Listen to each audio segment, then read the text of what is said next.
Hello, Night Owls. We're so excited to have you here tonight. We are excited about this in particular because all four of our OHP staffers are here, and we kind of wanted to talk about books that we love outside of our obviously wonderful, amazing books that we publish. We're all avid readers. That's what brought us together, and lovers of good books. And so we wanted to share tonight some of our favorite books that we read this year. They're not all new releases that came out in 2020, but these are the books that we read this year that we're excited about and think that they're worth sharing and recommending. So we're going to get started with that. We are watching the comments, so we'd love to hear you chime in if you've read a book, if you have thoughts about it, or if you have similar book recommendations, and we'll just have a conversation about books that we love. So we'll get going, and we're excited. I'm going to have everybody really quickly, and I didn't even tell them this, sorry. Surprise, I would love everyone to take 10 seconds and tell what you do for Owl Hollow and a little bit about yourself. My name is Emma. I am the editorial director, which basically means I'm a project manager. So I try to keep all the pieces moving for all of the books that we put out. And I live in Seattle, which is very cold right now. And we have been in lockdown since late February. So I'm excited to see other faces. And we're going to go in order of when we logged in. So I'm going to go first, and then Hannah and Olivia and Carrie. I'm Hannah. I live in Virginia. It's very cold here too. I'm the acquisitions editor, so I do all the queries and all that stuff, and I do some editing too. I'm Olivia. I'm the editor for Owl Hollow, which I love. I just recently moved to Pennsylvania, right in the middle of the state, in a little town called State College. And I am really excited to hear everybody's books. I'm Carrie, even though my screen says Sam. That was my bad. I didn't change that for sharing with my husband. I live in Provo. I'm the publicity manager for Owl Hollow, which means that I try to find fun and inventive ways to get publicity for our wonderful authors and their books. And I spend all day with my 3 little kiddos, so I'm excited to see faces too. Okay, well, we will get started. I see Shannon and Darby, and we usually see, and some unfamiliar faces. So hopefully you'll feel like you can jump in. We all love books, right? So hopefully you'll have something to say. So I'm going to kick us off with one of my top 5 books I've read this year, and it is, how do you say it? Circe? Mm-hmm. By Madeline Miller. And the reason I love this book so much, well, there's a lot of reasons, but one, I feel like mythology has been done a lot, so it's hard to really do something unique and interesting. And the other thing that's weird about this book is it's very much in her head. So I feel like it's almost 80% telling instead of showing, which is a huge no-no in novels. But somehow she just does such a great job with building the world and building the interior thought process and the connections. I loved the connections to the different Greek gods and how she was related, and how her interactions with them that we all have heard about were explained from her point of view. And I feel like Madeline Miller just gave her a really strong personality, which is hard to do when you just have a single point of view that doesn't interact with people a lot. For those of you who don't know, Circe was banished to an island. So a lot of this book is just her living alone on an island with no other people around, and people come and go, but where so much of it is just her in her head in isolation. I think she did amazing with the imagery and the emotional connection to the reader and that kind of stuff. So this is one of my top books, and I don't know if any of you have read it or what your thoughts were. Did you like it, Hannah? I loved it, and I feel like even though she's by herself the majority of the book, it's such a soap opera. Yeah, that's true. That's true. So she has an exciting life when people show up. She has her little boy toy that jumps in every decade or so. Yeah. So definitely a fun read, one that I would recommend. I like it. Okay, my first book is The Thousand Doors of January by Alex Haro, I guess. And I never make comments on or do any like post-it notey things, but this one I love so much. I read it twice. I just read it last weekend. And I was like, it's a treasure. And so I love it so much. I love how it's like a fable. Even her story, even like the modern story is like a fairy tale almost. And then I love all the extra world things. And I don't know, how do you even talk about a book that you love so much? I'm doing a terrible job. But the world building is incredible. And my first comment that I wrote, I wish I could find the quote because I'm not gonna be able to see it. But she talks about how her books smell like they've been on adventures. And that was my comment. Like, I want to take this book on an adventure all over the world so that it smells like all the places it's been.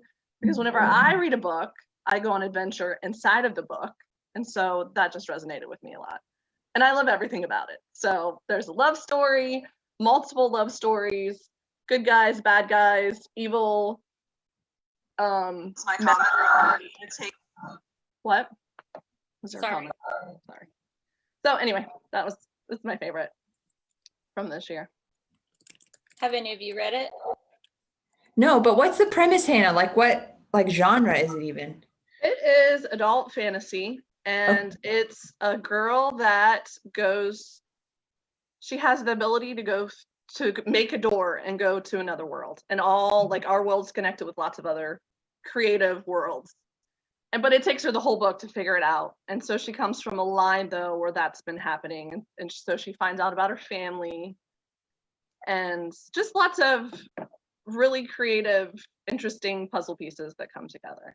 Yeah, no, I love that. That's like that premise you said is just one sentence, like she can go through a door and end up anywhere, but like that you can create a whole story of it. I love that's really cool. I'm excited to read it. My first favorite book, I read this at my mother-in-law's house when we were staying with her over the summer. So I don't have a picture, or I don't have the actual book, but this is a picture of the cover. It's like a rickety old house. It's called The Mysterious Benedict Society by Trenton Lee Stewart. And it's actually, I think, more of like a middle grade story. Although when I looked it up on Wikipedia, it said it was a young adult, but the main characters are like 11 years old. So that says middle grade to me more than YA. I think they age like Harry Potter. Yeah. So it is a series, and I haven't read the other books. I've only read this first book, but it felt middle grade to me when I was reading it. It's super long, or it's like pretty thick. But what I really, so it's about these 4 gifted children who are tasked with stopping the emergency, which is this vague illusion of impending doom that the adults in the world are facing. And it turns out that this illusion is being sent via subliminal messages in TV and radio. And so it's this kind of like wacky world, like me saying this right now, I'm like, this sounds weird. But it's really, the characters are so well like defined and developed that you feel like you really know them, and it's hilarious. Like I would read it before going to bed, and I would just be like laughing out loud in my bed as I read about. So there's one of the main characters' name is Kate, and she carries a bucket with her everywhere. And you're like, when you first meet her, you're like, why does she have a bucket? This is so random. But the bucket becomes like the most useful tool in every situation this group like encounters throughout the rest of the book. And it feels perfectly normal. I also thought it was really interesting that he writes it from like this omniscient perspective. So you can hear all the characters' thoughts at different points in the story, which is not what I like to edit. I like to edit when there's one person who's the narrator at a time.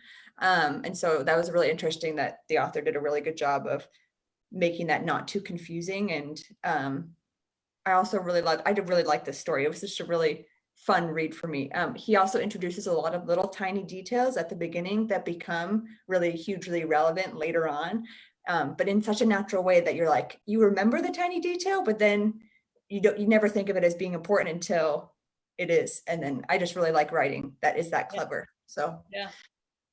That's amazing. Darby says, I need to read that book, Olivia. Yeah, it's great.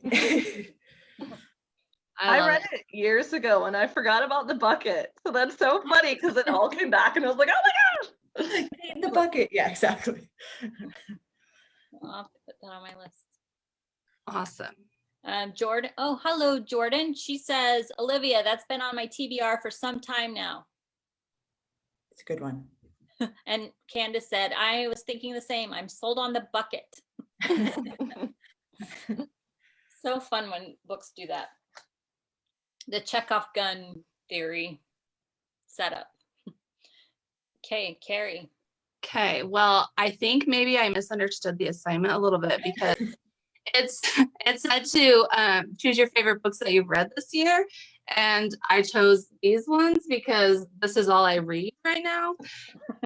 Just kidding. I did fulfill the assignment, but I do read a lot of kids' books, and you need to tell us what the kids' books are, because I need ideas for those too. My kids are maybe a little bit morbid at such a young age.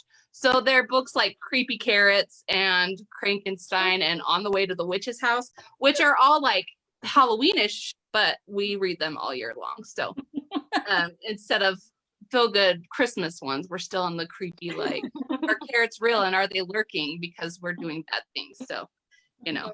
Kids are awesome. I'll send you a list, Hannah. My kids could keep you spooked. My kids would be all over it. They would love it. But I'm just kidding. I don't read a ton outside of Owl Hollow, which I love, but that wasn't the assignment. So I chose ones that I did read this year, and most of them are oldies but goodies. But I wanted to start with my favorite, the Lord of the Rings series. I don't know if you can see it, by Tolkien. My very old and very well-loved copies of those. But I love them so much because they're like an old familiar friend, and who doesn't need an old familiar friend right now during pandemic when most of us are still trying to figure out lockdown and whatever. So that's one that I've loved this year, and one that I've used. My husband laughs at me because I use it as like a statement, like, oh, that was totally a Frodo minute. And like, what? But I feel like to describe it, and I feel like anyone who reads books feels that, but a Frodo minute is, or an event is something that takes you on a journey that changes who you are. So you're not the same person from when you started the journey to the end of the journey. And it can be lots of different things in life. And obviously there's big life events and big moments, but also littler ones too. A silly one that I told him that he thought was so dumb, but I was summoned for jury duty several years ago, and it was a 8-week murder trial.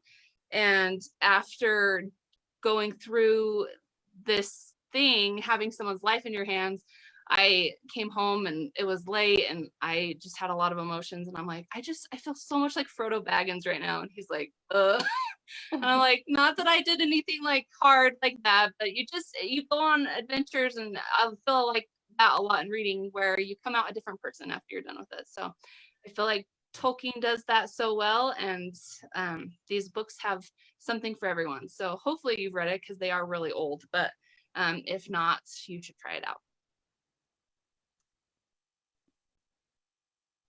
Darby says, Lord of the Rings, yes, I'm shouting. I knew she would be. And Hannah, you and Darby read them together, didn't you? It's like a book. We did. Was that 2 summers ago? It's all a blur now. But yeah, we read all of it. She read it much quicker than me. So. Really? Wow.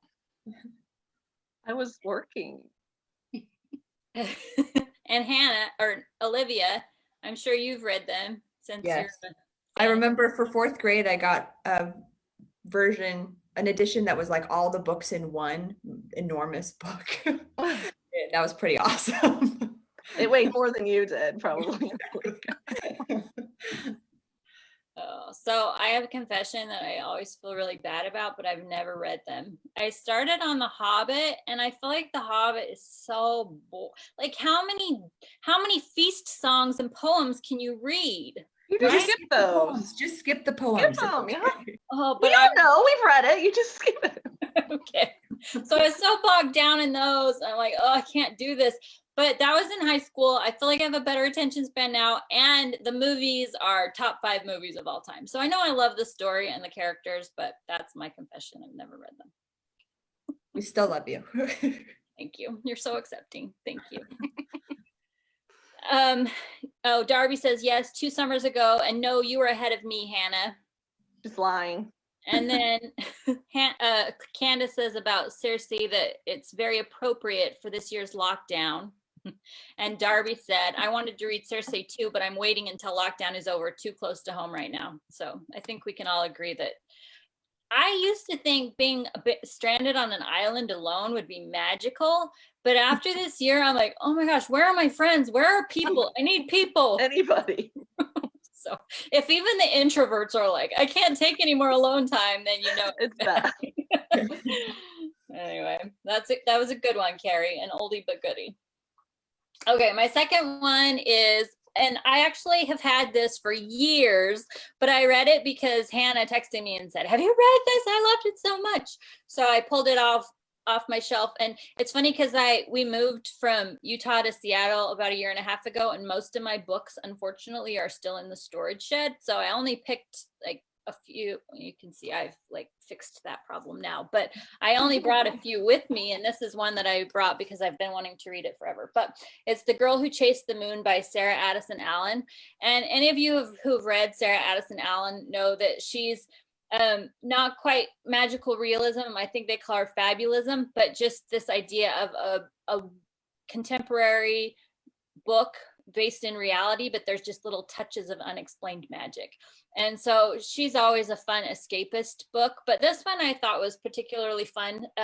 It's about a teen girl whose mom dies and she goes to live with her grandpa, and she knows nothing about the town that her mom grew up in, and there's secrets about why that is, but she just moves over knowing nothing about what she's getting into. And there's little lights in the forest at night. There's this wallpaper that changes depending on the mood and the season and all of that kind of stuff. So there's people who can smell, I don't know how you explain it, but like they can smell sugar, and it has like this physical connection. So it's just this fun, magical, there's romance, there's a little bit of magic. It's just the perfect escapist book that you can read quickly, and it's just so good.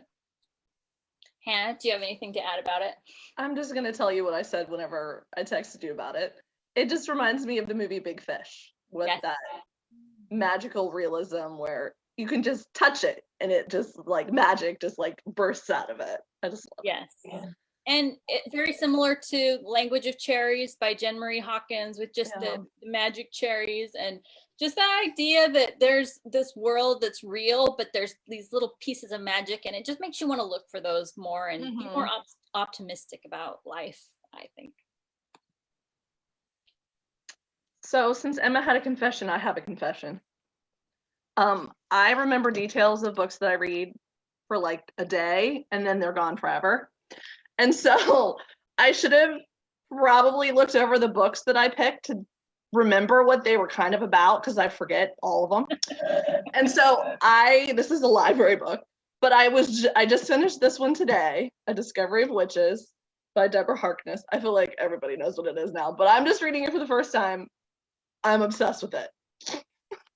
I love it so much.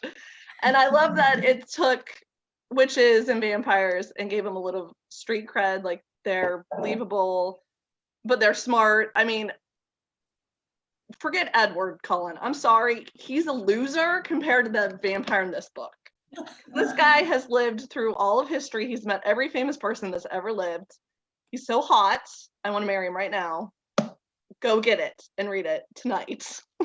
That's what I already started the second one right after I finished this one. That's amazing. History. I haven't read it, so I'm really excited to read it. It sounds awesome. Yeah, it's a good one, and it's fun. I agree. I like that it's grounded in kind of academics and history. Have you seen the new TV show, Hannah? Nope. It's got a TV preview for it. You can follow up with that. Oh, I just want to read it first, but then I'll watch it. yes, of course. That's a fun one. That's a good one. Sorry, I'm trying to get the comments, but Candace says, I love Big Fish. It's on my bucket list to visit, as I think the town of Spectre is somewhat close to me. So that's awesome. Ooh. Take us all there, Candace. Let's do a road trip. Okay. Anyone else? I think I can share my next one. So Darby actually mentioned this one when she had one of her Facebook Lives. His Majesty's Dragon by Naomi Novik. I love pretty much everything Naomi Novik writes, but this is one I just discovered this year. And I have since we're doing confessions, I have a confession also. I listen to a lot of audiobooks because I have a small baby and I'm an editor. And so usually the time when I'm not with the baby, I am editing. And so I don't have a lot of time to physically read books. But I love audiobooks. I listen to them when I run, when I'm cooking, when I'm watching my baby, when I'm doing pretty much everything, I'm listening to books. So this is what I listen to. People have different opinions about whether or not that counts as reading it. But this one I love. Okay, so this one is about, it's like the Napoleonic Wars plus dragons. So the main character starts out as a British sea captain, and he's kind of forced to enter the aerial corps, which is Britain's like dragon corps. And he has to fly in defense of England. And the story just kind of follows his journey as he transitions from the aerial corps. Isn't really respected in Britain because the dragons are considered as feral and their captains are kind of wild and unorthodox. And so he goes from this really respected sea captain to this, less respected dragon captain. But just the way that Naomi Novik writes it, she kind of writes it in this Charles Dickens-esque style. So I'll just read you a little quote so you can have like an idea of what it feels like. So the main character's name is Lawrence. So after supper, Lawrence would go to sit outside and read to him by the light of a lantern. He had never been a great reader himself, but Temeraire's pleasure in books was so great as to be infectious, and Lawrence could not but think with satisfaction of the dragon's likely delight in the new book, which spoke in great detail about gemstones and their mining, despite his own complete lack of interest in the subject. And so just that way of phrasing things really sets the tone for the whole book. Just takes you back to like the 1800s, which I really love. And I probably have a crush on Lawrence, the main character. He just has this like charm and respectability about him that is very attractive to me. So anyways, I really love it. It's called His Majesty's Dragon, and I highly recommend it. I love that. I love those two. I only read the first two, but probably the year it came out, and so I remember nothing. So yeah, it's good to hear her. I'm also the same way. I think it's because I read really fast when I'm reading for fun, and I just kind of live in the moment of each page that I like do not soak in details. No, they just go right through me. Editing something that I'm like taking notes and it like really sinks in and I think about it like when I'm not working on it. But yeah, books that I'm reading for fun, I'm reading them for fun and I'm not trying to remember details. Yeah. So anyways, it's nice to turn off. That's how I turn off my brain though and like kick back. Like I like a book more than like a TV show. Exactly. So yes, me too. Like, veg out. Yep. That's awesome. Jordan says yes. Is it Temeraire? Yeah, Temeraire. The Temeraire series is the absolute best. Naomi Novik is a genius. Her latest novel is amazing. Oh, I wonder what it is. Ooh, what is it, Jordan? If you want to tell us the name of it. A lot of them, but what else have you read by her? Uprooted, I really loved.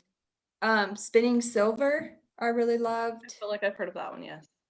Both of those, well, Spinning Silver especially, they're kind of like twisted like fairy tales that she takes in a totally different direction. But yeah, she's just a good I'll read. I want to read it now. So that's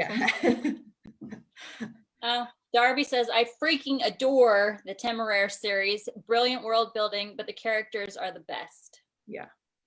I'm about to start book 5 of it. Oh, wow. Go you. Apparently need to get on that bandwagon, Carrie. Let's go. I know. Read it but us. Everyone said everything but us, apparently. Yeah.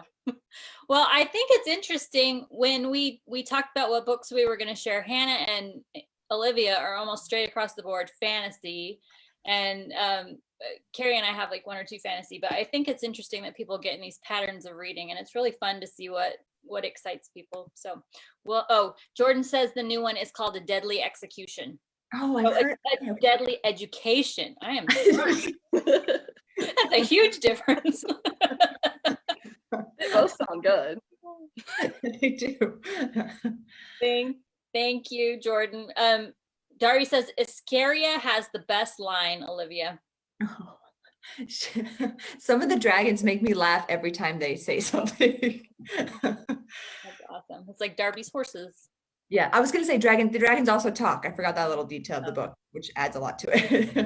That's what I remember the most though, is that their personalities are just so loud and just pop right off the page. I'll have to try it. Okay, Carrie. Got so much reading to do. Oh my goodness. I know. Just Audio feel like book. I feel like I shouldn't even be here right now. You guys just are so good. My next one is one that was actually brought on. It came back to my mind after our Facebook Live in September about dystopian genres. So I reread The Hunger Games because apparently there was another book that came out this year and I didn't know about that. So I reread it in anticipation of that. But another That's good. The new one's good. Have you read it, Olivia? No. I'm always Read wary of books that come out way later because I'm like, are they Oh, really it's so good or are they good. trying to make more money? But I'll read it now. You don't want to support them. Just hesitant, wary. Yes. I was too. I was ready to hate it, and I absolutely loved it. Oh wow. Well, that's a good So- recommendation. I'll check it out. I've heard it's a little darker. I mean, you can't get much darker than kids killing kids and a revolution and stuff, but like someone that told me about it was like, wow, that was intense for being a young adult. So do you have insight on that, Hannah? It is as exactly as dark as The Hunger Games. Okay. It's snow. It's about snow. It's going to be dark. It's just Okay. the nature of the beast. Yeah. I mean, think about how you feel about him now. It doesn't really change even after you're done with the book. But it's really interesting to read about him. I like that. And I like backstories, so that I think will be good. One thing, I guess, because I hope most people have read it, one thing that caught my eye this year, especially when we're living during it, when she finally got, hopefully I'm not spoiling anything for anyone because it's been out for a long time. But when Candace got to District 13, I hadn't remembered that an epidemic of sorts wiped through their little district there and killed a lot of people. So I guess when you're living it, you pick up more on what you're reading. And before I just browse through that, I'm like, hey, that's not ever going to happen again. Here we are. So I highly recommend it. It's a good one. And especially right now where I feel like books are an escape, but that one feels a little, I don't know, more heavy with what's going on in life, and can be a good reality check that, yeah, you still have some good things to look forward to. You don't have a snow in your life, right, Hannah? Always a good choice. Okay, my next one is The Queen of Nothing by Holly Black. And I have to say, well, fantasy, Leigh Bardugo was the first fantasy that I really got into that I super loved. Generally, I veer more sci-fi or contemporary or historical, but fantasy isn't something I've always loved. But Leigh Bardugo got me hooked. And then this series is one that I love. And this is the third book in the series. And okay, my next three books are probably a trip down my therapy lane, and you're all going to learn way more about me than you want to. But the reason I loved this one, well, okay, so I don't really even know how to explain the premise very well, but it's two girls that they were part fairy, part human, and the fairy dad, was he a dad or stepdad? Was he the actual dad or was he the stepdad? I think is their stepdad. No, he's the dad of the older sister, but Yes. he wasn't the actual father of the twins. Okay, so he comes to the human world and stabs their parents to death and takes them all to be raised in fairyland. So there's these two human girls that they're twins. They grow up in fairyland. They have to interact with the fairies. They learn to fight. Their stepdad is a general. So there's a lot of military stuff, and they're fun shenanigans always with twins and swapping places and stuff like that. So it's just a really fun series in general. This is the end series where she falls in love with a fairy, of course. It's a we hate each other, but oh wait, we're attracted to each other scenario that we all adore. And anyway, it's just a really fun read. But this one was like the we will always love each other no matter what, and he's going to stay perfect and young forever, and she's going to age. And so the whole time I was reading this, I was thinking, I want to write this when she's a 40-year-old woman who's lost her looks and they're tired of each other and they're having their midlife crisis, and I want to write that book. So this is the whole time I was thinking about like, yeah, I love teen love stories, but also I think it'd be fun to see this one like 20 years down the road, because I always felt like she was just gonna die before she Yeah. got to that age. Just because Maybe. their life is not pleasant. maybe. I just feel like I loved this book so much. I picked this book for tonight, but the first two ones were just escapist and fun. And this one, like, you start to think about the reality of the magic world and the humans and how it would actually work together. So it was a little more thought-provoking to me than it probably was meant to be. But anyway, Wait, so That's one of my 40 years favorites. old in that one? what's that? Is she 40 years old in that one? No. Oh, no. No, it was just That's the down the road. She was Okay, picturing them in the future. it was just the elf guy falling in love with her, saying, "It doesn't matter to me when you're 70 years old, I'll still love you." And he's going to still look like a teenager. I'm like, really? So I'm cynical, but it was fun and it made me think a lot. The book is so good at showing longing, though, because the whole trilogy is they're not going to get together. And so she just like pines for him on every page. And it's like hurts you. Like it's a stab to the guts. Yeah. So that's why I like that book, because it's like so powerful as far as that's concerned. I agree. It does have a lot of real emotion, and it's not insta love. It's like really trying to figure out how it would work. Yeah. Anyway, have you read any of them, Olivia? I Any read of the first one. Okay. Yeah, like a year ago, I think. Did you like it? Yeah, I did. I'm trying to think why I didn't read the next one. I don't remember. But no, I remember liking it, so I should probably read that there. Anyway, it's just fun. Yeah. I forgot I was next. All right, this is The Three Dark Crowns by Kendare Blake. And Emma sent me this at the beginning of the pandemic, and it saved my neck. There's 4 of them. I think there's a small little novella too, but I never read that. I just read the series. It's about 3 girls, and they are all in line for the crown. There's only one the crown. So they have to fight to the death, is kind of what all their ancestors have done before them. And they decide to kind of just be sisters instead. But there's lots of magic and everybody dies. It's really dark too. But I love the characters. To me, it's kind of like the Hunger Games, where you're either Team PETA or, you're definitely on a team. You pick a side. The first 3 chapters, I like knew who I wanted to win from like the very first page. And the story is really complex though. There's lots of scary stuff happens. I don't know. It's really fun. I forced one of my friends to read it. But we texted about it like nonstop the whole time she was reading it. So I know she loved it. But it's one I instantly, I get books sometimes, I just like push them on people. I'm like, go read it. It's so good.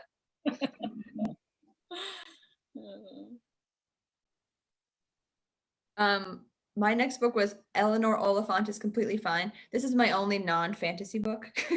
I read this when I was like probably 40 weeks pregnant. My baby was 2 weeks late, and I had no editing work because I didn't know when my baby was going to be born. And so I just read so many books. So this was a little outside my normal wheelhouse of books, but it was really another one that made me laugh out loud a lot. But the main character, the whole story is told from the perspective of Eleanor Oliphant, who is this middle-aged woman who just says whatever is on her mind immediately. She kind of avoids social contact. She has a very structured life. She does the same thing at the same time every day. And one day at work, her computer breaks and she meets the new IT guy, Raymond, who she finds absolutely repulsive. He's like just dirty, fat, like she just does not like him. And they just happen to be on the same street when this older man gets hit by a car, and so they kind of have to help him. And as their relationship grows, her becoming friends with him enables her to look at her past to understand why she's kind of this, like why her mental state is the way it is. And one of my favorite parts about this book that just was so fascinating to me as a reader was that the author made you feel like Eleanor thought Raymond was disgusting until like the very end, even though the whole time she was like liking him more and more.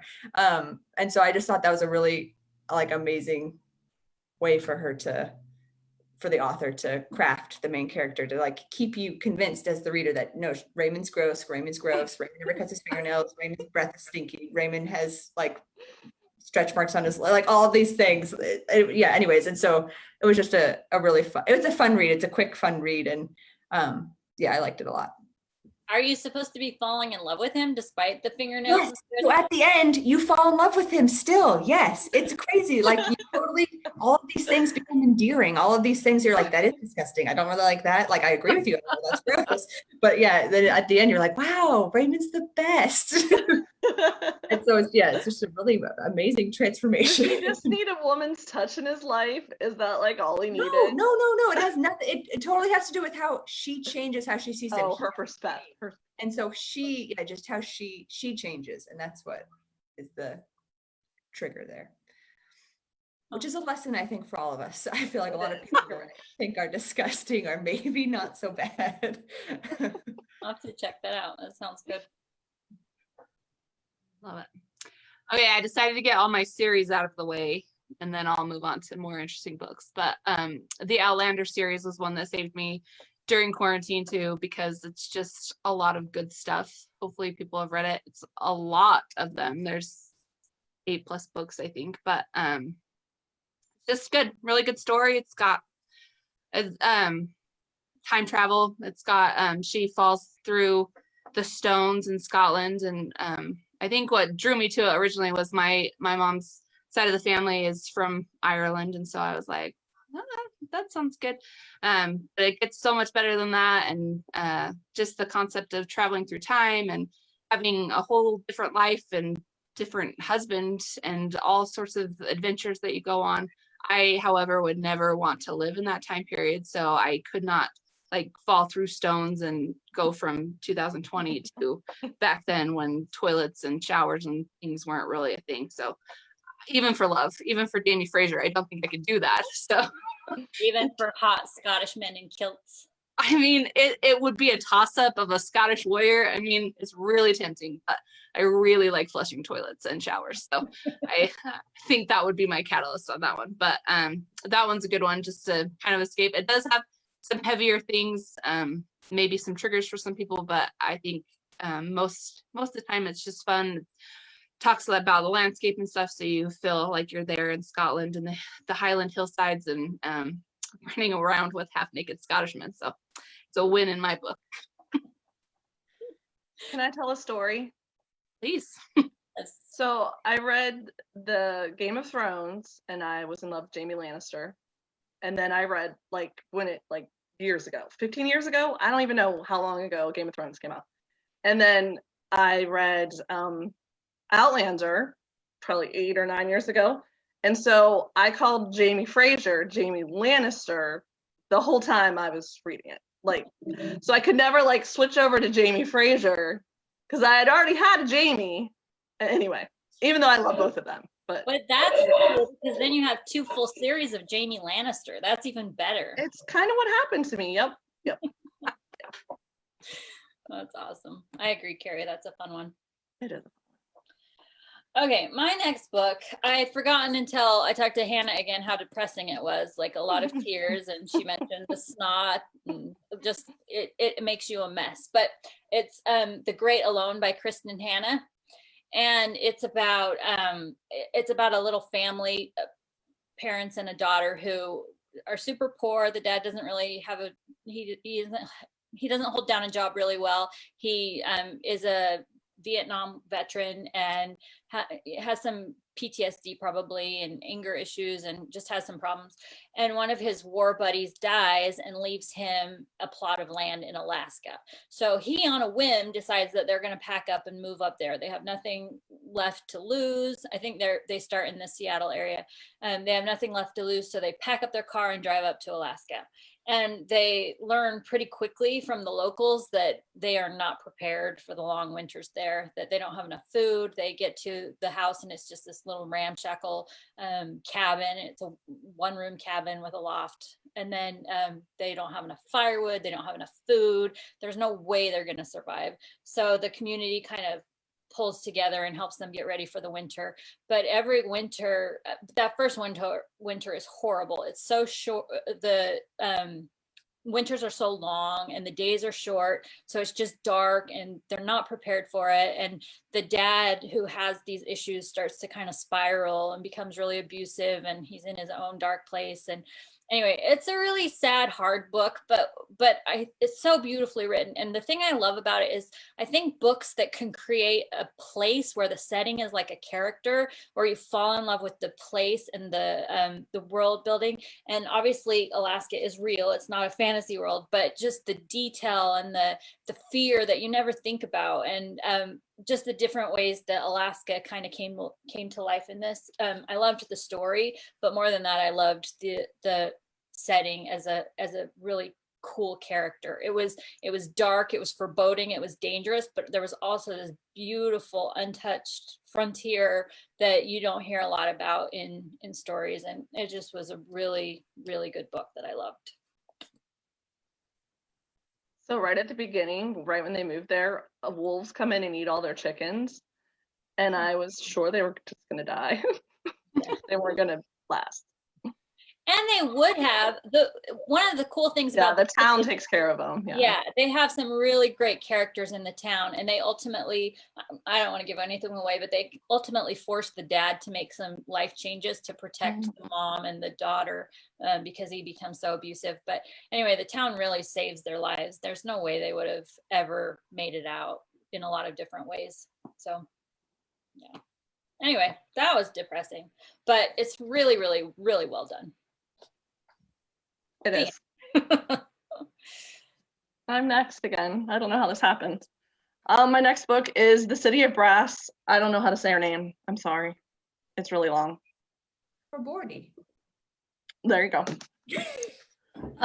It's a Persian retelling. I guess it's just a Persian set fantasy novel. So it's got genies in it. They're part of the main characters, and it's set right outside of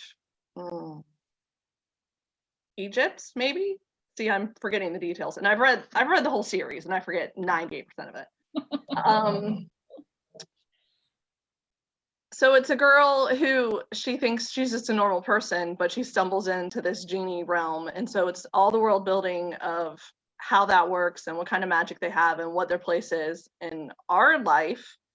And then they also have their own city, their own civilization that's hidden from the regular humanity.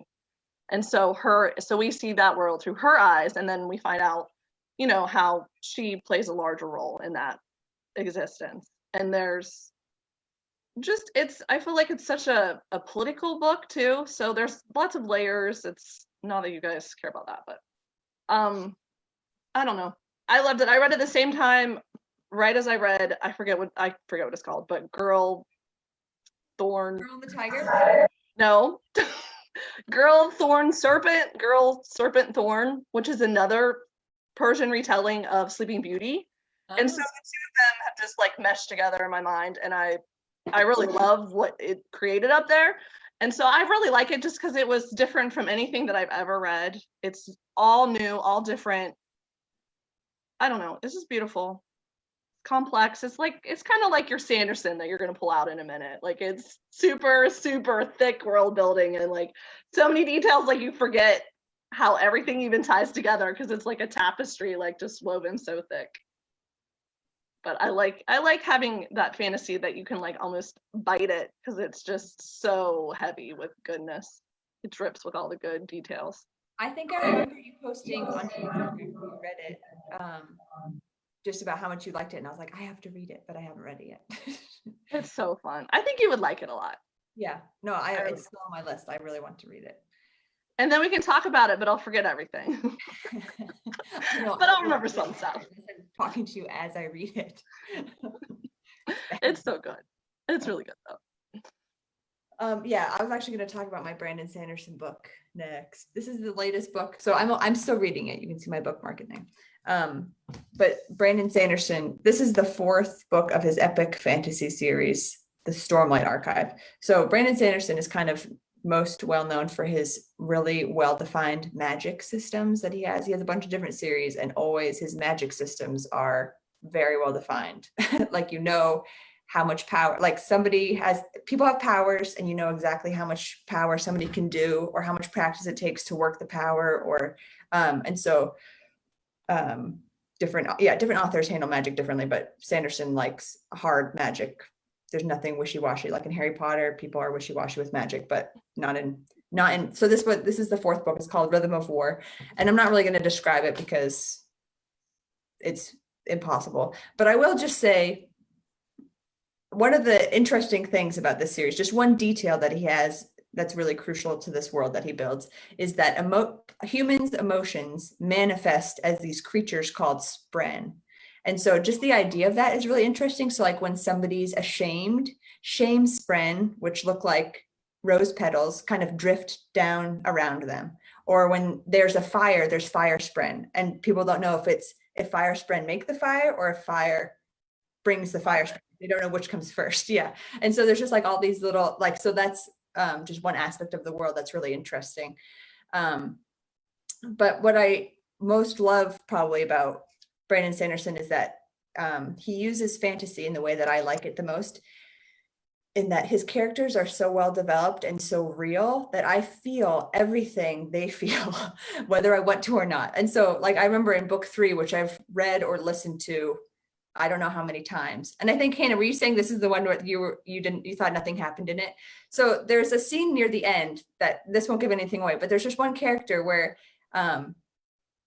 like all of these things come to a head in this character's life, physically, mentally, like spiritually. He thinks his God has died. And but he's like the leader of this army, and just all of these things come to a head. And every time I'm at this moment with him, I just feel he has all this guilt over, he's killed like thousands of people, and this all kind of comes upon him at one time. And I can just feel the weight of his guilt because of how Brandon Sanderson has built up his character and how he just kind of presents this moment.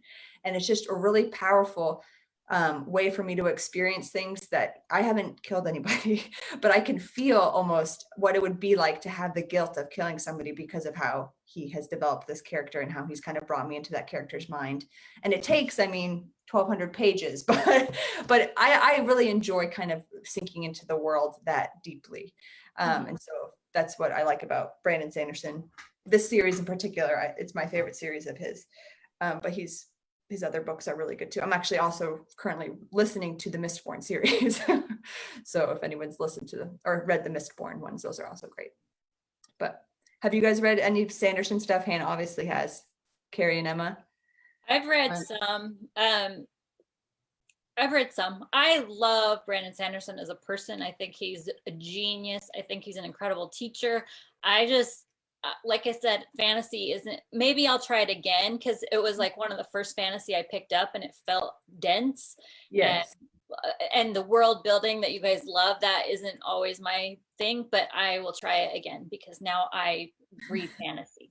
I think the people that like these epic, like 12-volume, 1,000-page, like we're like a rare breed. Like Yes. I don't think maybe there's more than I think, but like I get so excited. I see those 1,000 pages and I like drool. Like I'm like, give the book to me now. Well, Like I remember as a kid, like looking for the thickest books because I would read through stuff so fast that I needed them to be longer for me to like be happy. And so, yeah, I don't know if that translated into it, but I remember picking up the first Stormlight Archive book that I'm forgetting the name of, but I devoured it in like Kings. days. And my husband picked it up and he was like, "This is so slow." I'm like, "How can you possibly think that this is the best book ever?" But yeah, it's totally. So I'll swear by these. But yeah, I agree, Hannah. Most people are not gonna be like, "This is great." They're going to be like, "This is really hard." But you've convinced me to get number 4, which I was reluctant to do. So you've worked on me. Great. Olivia, if someone were going to start Brandon Sanderson, what's the best place to start? People say the Mistborn ones. So the first Mistborn is called The Final Empire. I actually really loved The Rhythmatist, which that's only one book of that, but that one's kind of like a middle grade one, and it's a little it will be easier for me to understand. Yeah. So he has some other really wonky ones that I feel like Steelheart is kind of more like, it's a people pleaser, like a crowd pleaser, but yeah, no, Steelheart's great. It's about superheroes being bad. So That one's really cool. I have read a Like little bit of that. The Boys before The Boys came out. Okay, cool. Well, I don't know if I'm allowed to say that, so I'm not going to say it. But Gordon says Mistborn is a good place to start for Sanderson newbies or Warbreaker. So that's Warbreaker. good to know. I read one about, I forget what it's called. Maybe it was Warbreaker, about music. Did you read that one? With the I've read sounds? all of them, but this is me not remembering. I know. I don't even remember. Anyway, No, I think we're on a tangent. Warbreaker's the one with breaths, where like they like infuse things with breath, Yes. and it loses the color. Okay. Yes, I remember. Yeah. Which is all I remember about it, but I'm pretty sure that's Warbreaker. Good job. You remember more than me. No, I remember that. I read that one. Awesome. All right, I guess it's my turn. I mean, I can't follow that passion that Olivia has, so I don't know. So my next one might embarrass someone on here, but it's called The Shadow Behind. I don't know if you can see that. The cover is very lovely, very mysterious. This one, I read books to escape real life. Like, I don't often go to like heavy things because life's already heavy, but I like just fun things that are sometimes spooky, sometimes not, lots of romance, just because I love love. Emma likes to make fun of me about that. I love love. But I love The Shadow Behind because this one has such fun characters. The main character, Cece, is such a spunky, such a relatable character that it's just fun to read. It flows really well. But I also love the aspect. So the story connects this girl, Cece, to Salem witches in the past, like during the Salem witch trials. And so it's got elements of time travel, kind of like the Outlander one. But I love in it, her dad is he owns a mortuary, and that's where she lives, is in the like right above this mortuary. And I love how she talks about people, that people's lives aren't just what you're seeing, you know, how they died or whatever, that their stories have meanings, and their life, you know, we don't often talk about people's lives. My dad loves going to cemeteries and stuff, and I think it's boring as heck, but he is all about the stories and the lives that they lived. And I just really feel like this book has such a way with words and talking about that, and giving these people giving us insight about people's what made them who they are, and instead of just looking at them like, oh, sorry they died or whatever, it's these people had a magnificent life to live, and their stories matter. And that's one thing that I really liked about it. So, good one. Thank you. Darby says, I love, love, love The Shadow Behind. CC rocks. And the whole Salem witches history. Yeah. Darby also says, I can watch you four talk books for hours. So apparently we don't need to wrap it up. Kidding. Everyone else is like, please stop. I mean, I have a whole other stack back there. I know. I had to tell Hannah, like, whittle it down. No, awesome. Thank you, Carrie. Kind of piggybacking on what she said, I saved my favorite for last, but I tend, it hasn't always been this way. I have always loved horror. I love thrillers. I feel like those are what I gravitate toward. But the last few years, life has been so heavy for a lot of different reasons that I either don't read fiction at all, and that sounds terrible for a publisher, but I feel like nonfiction is easier. It doesn't make you have emotional connection to things. And so I avoid fiction a lot of times, which makes me sad because it's what I love. But this year I've tried to read a little bit more and get lost in stories. And this is one that I don't even remember where I heard about this one. I honestly don't. It's Letters to the Lost by Bridget Kemmerer. And I know she has a big fantasy series out right now. This one's a few years old, but this one just kind of same thing that Carrie was talking about. So the character, her mom has just passed away. So I connected with it on that level, her trying to process her grief and try to make sense of what she learns about her mom after her death. And anyway, so it's ultimately a love story, but they meet because she's leaving letters to her mom on her gravestone because she misses that time talking with her mom. So she writes these letters, and he's there for reasons I won't tell you, but one time he picks up and reads her letter, and he responds back to it. And of course she feels violated, and she feels like he's taken this thing that was really special for her and taken it away. And he's got his own grief that he's processing, and they're both just kind of, it's a YA, they're both teens, but they're both kind of broken in different ways. And it's a love story, but it's also the ways that they help each other heal, and the ways that they reconcile with the things that have happened and process their grief and learn to be whole again. And so and maybe that sounds too heavy, but it's really not a heavy book. And I think the writing is spot on. The characters are so good. The dialogue is perfection. I've never read anything by her, and I feel like this was a book that she just nailed. There was no part of it that I was like, I don't know about that. It was just really a solid book. And I feel like I've sent it, I feel like I feel like I'm this evangelist for this book. I keep sending it to people like, read it. And I don't think anyone's read it. I'm like, oh, Hannah did. Sorry. I told Hannah to read it. Carrie, did you read it? Yeah, I read it.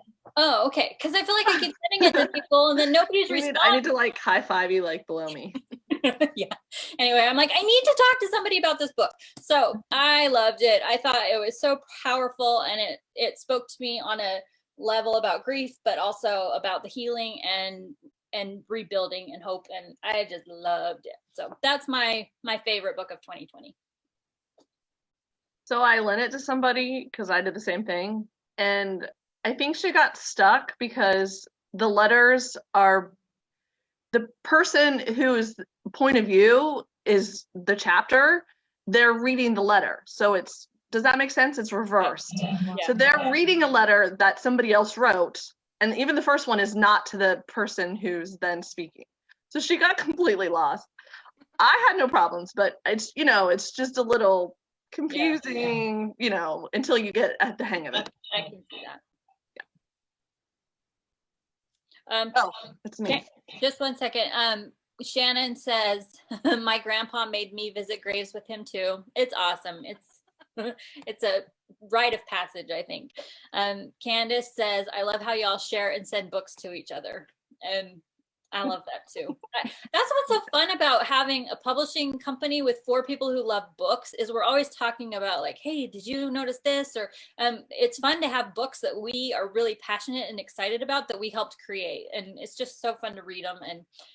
And yes, it's fun to read books that we don't publish too and talk about those. So sorry, go on, Hannah. My last one is A Curse to Dark and Lonely. Oh, that's Bridget too. Oh, that's the same girl, isn't it? Yes. It's Bridget. Yes. Who knew? I didn't know.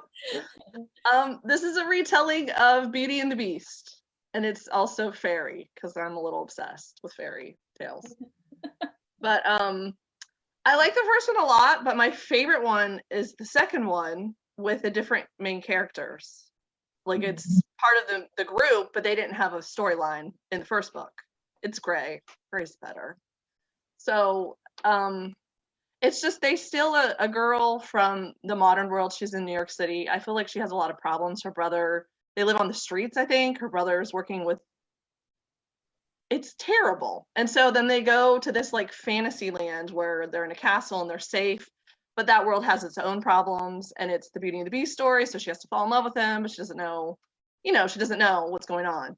And so there's a lot of magic again, but Gray's just, I think he was like just a one-dimensional character in the first book. He's just the bodyguard, like he's the right-hand man. And so to give him that whole backstory where you really get to know him, I love that one so much.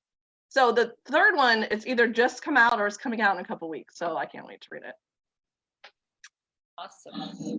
That's awesome. I did not save my best for last. You guys should have told me that from the It doesn't matter. I didn't save my best for last either. Yeah, my last one is, I don't have it with me, but it's Scythe by Neil Shusterman.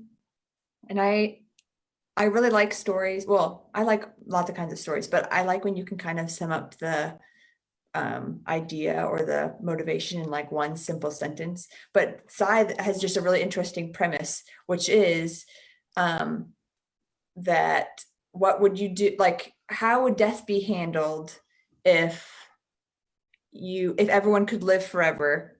How would death be handled? And so in this world that Neil Schusterman creates, it's a post-mortal world. So you never die. You have little nanites in your bloodstream that just kind of repairs you whenever anything hurts you or anytime you're sick or anything. But in order for there to be population control, there's this organization called the Scythes who have a certain quota of people they have to kill in order to like keep the world's population under control. And so the story follows two Scythe trainees who were kind of forced into this role, and they either have to learn the art of taking a life or lose their own life. And so it's just a really interesting premise of like what that world would look like, where you could, and like you age, but then you can just reset to a younger age whenever you want. And so you kind of just live forever. And so a lot of the worries and the concerns that we have day to day are just non-existent because you just accumulate wealth, everybody kind of has what they need. Anyway, so it was just a really interesting premise. And it's a series, and there's kind of lots of politics in the Scythe kingdom, and there's this, well, anyways, and it's just a really interesting series based on a really simple premise that I thought that had me like thinking the whole time, like, oh, like how would I act in this situation? How would I act? So I was constantly putting myself into the story, which was really cool. Did the third book wrap it up good?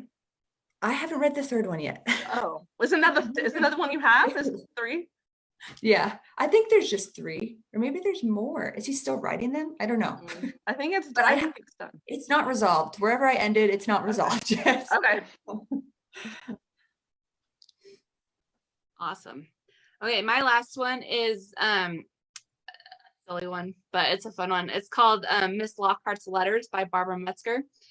And my mother-in-law recommended that I read it a long time ago, and I finally got around to it this year. But it also made me cringe a little bit because I've done this before.